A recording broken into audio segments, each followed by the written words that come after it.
المرأة وأهمية الحفاظ على مخلفات الحيوانات.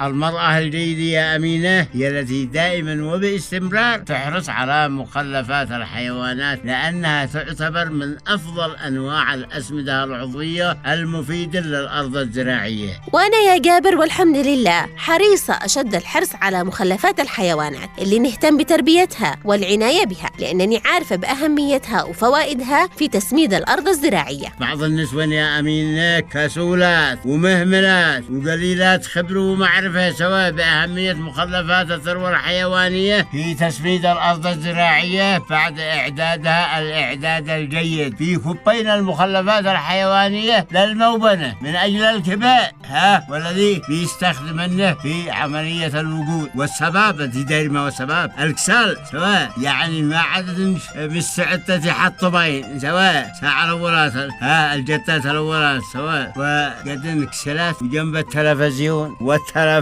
ما عدنش حق تعب وقد الكسل يعني أثر عليهن قوي، ولذلك ما عدنش مهتمات بالحفاظ على مخلفات الثروة الحيوانية وإعدادها بالشكل الجيد لكي تكون سماد عضوي مفيد للأرض الزراعية وللمزروعات المختلفة. أعوذ بالله من الكسل. الكسل من عمل الشيطان يا جابر، والمرأة المزارعة بحق حقيقة هي اللي بتحافظ على مخلفات حيواناتها وتعمل على إعدادها الإعداد الجيد لتصبح سماد عضوي عالي الجودة والإنتاجية. رضي الله عنك يا أمينة، كلام في الصميم، كلام يغسل القلب، كلام يكتب بماء الذهب. وأنا دائما بين اثني عليش الصوت وأقول للجميع معي مره ما بش لها نظير، حريصة على مخلفات حقنا الحيوانات لأنها داري وعارفة بفوائدها العديدة في تخصيب الأرض الزراعية وزيادة إنتاجيتها. أنا مزارعة وزوجة مزارع وعارفة بأهمية السماد العضوي للأرض الزراعية، ولذلك يا جابر بنحرص أشد الحرص على مخلفات الثروة الحيوانية لأن لها مردود إيجابي كبير على زراعتنا. الزراعة يا جابر تشتي لها اهتمام كبير من المرأة ومن الرجل، والمزارع الجيد والمزارعة الجيدة هم الذي بيحرصوا باستمرار على مخلفاتهم الحيوانية